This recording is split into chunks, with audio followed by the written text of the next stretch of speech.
नमस्कार दोस्तों। आज मैं फिर एक मोटिवेशनल थॉट लेकर के आया हूँ आप लोगों से शेयर करने के लिए, जिसका शीर्षक है ईश्वरीय अनुभूति। ये एक कहानी है जो किसी के द्वारा मुझे बताया गया है। एक लड़का था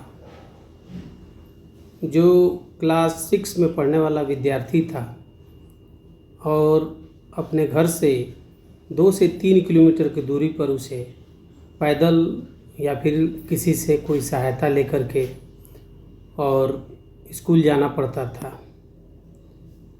यही कोई जुलाई अगस्त का महीना था और उन दिनों आज से 20-25 साल पहले बारिश जब हुआ करती थी तो लगातार 10 दिनों तक हुआ करती थी, 15 दिनों तक हुआ करती थी।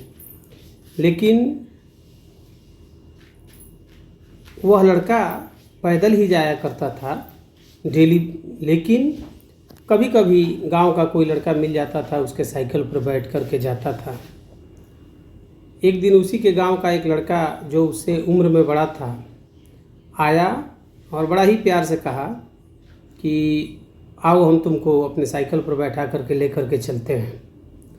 उस साइकिल में केवल उसका कह लीजिए कि स्ट्रक्चर एक जो होता है, 3 डंडी जो होता है और चक्का जो होता है, इसके अलावा कुछ भी नहीं था। हैंडल और चक्का और 3 डंडी के अलावा कुछ भी नहीं था। ना ब्रेक था, ना मडगार्ड था, ना करियर था, कुछ भी नहीं था उसमें। वह लड़का भी छोटा ही था, 6 में पढ़ रहा था। बहुत एज होगी तो 11-12 साल की होगी। वो अभी जिज्ञासा बस उस साइकिल पर बैठ करके और उसके साथ स्कूल चला गया। स्कूल गया। उन दिनों का ये ट्रेंड नहीं हुआ करता था कि गार्जियन अफोर्ड कर पाएँ या कोई लड़का अपने गार्जियन से स्कूल जाने के लिए पैसा मांगे, न गार्जियन देते थे। लेकिन संयोग बस उस दिन उसके पास कुछ पैसे थे। जब लंच होता था तो सारे बच्चे, बगल में ही 500 मीटर पर दुकानें हुआ करती थी, एक आध दुकानें जो गांव में हुआ करती हैं, तो उस दुकान पर जा कर के कुछ खरीद करके खाया करते थे। उस समय 10 पैसा, 20 पैसा, 25 पैसा, 50 पैसा ये सब चलता था और इतने में ही सफिशिएंट, प्रचुर उन लोगों के खाने भर का, मन बहलाने भर का सामान मिल जाता था।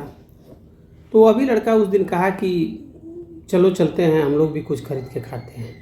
तो जो लड़का उसको बैठा करके लेकर के गया था कहा कि चलो ठीक है, हम साइकिल से ही चलते हैं। और जो उसका स्कूल था, स्कूल के जस्ट पीछे एक बहुत बड़ा ही तालाब था और तालाब और स्कूल के बीच में आने जाने के लिए सड़क हुआ करती थी।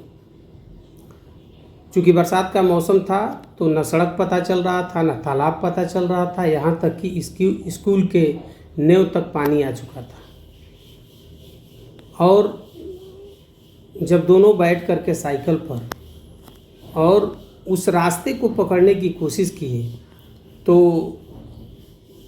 जहाँ से साइकिल स्टार्ट हुई वह थोड़ा ऊंचा स्थान था और नीचे के तरफ, ढलाव की तरफ होते हुए कुछ दूर आगे जाने के बाद से मुड़ करके और उस सड़क में आना था।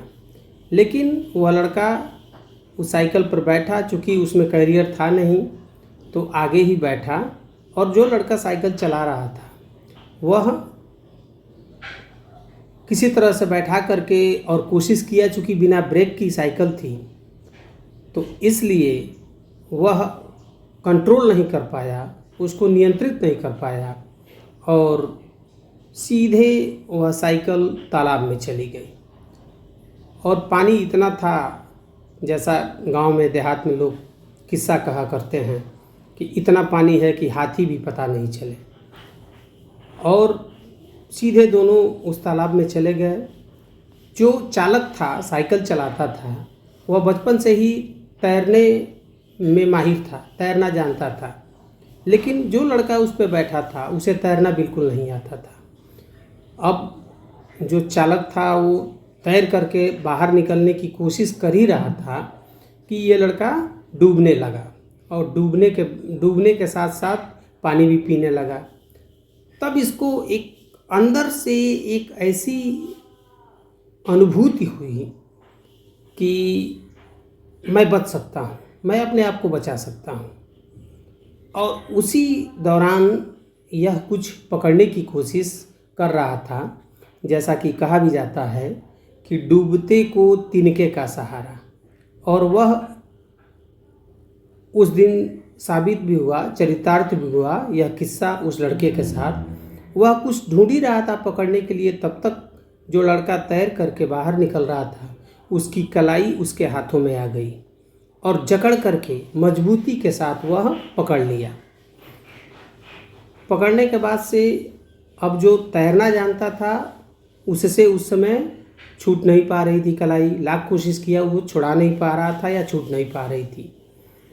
तब तक पूरे स्कूल के बच्चे देखे और शोर मचाए, और स्कूल का 4th ग्रेड का एक एम्प्लॉय दौड़े दौड़े गया और किसी तरह से जो बच्चा डूब रहा था उसको उसमें जलाशय में उस पोखरे में जा कर के और निकाला।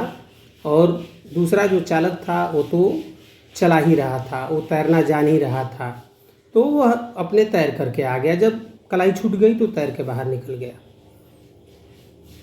तो दोस्तों, इससे हमको ये प्रेरणा मिलती है कि किसी भी चीज़ को, चाहे वो आपका लक्ष्य हो, चाहे उद्देश्य हो, चाहे कोई टारगेट हो, जो कुछ भी आप करना चाह रहे हैं, पूरे शिद्दत के साथ यदि उसमें लग जाते हैं, करते हैं। जैसा कि वो लड़का डूब रहा था, उसे लग रहा था कि अब हम बचेंगे नहीं, डूब जाएंगे, लेकिन फिर भी वह कोशिश किया।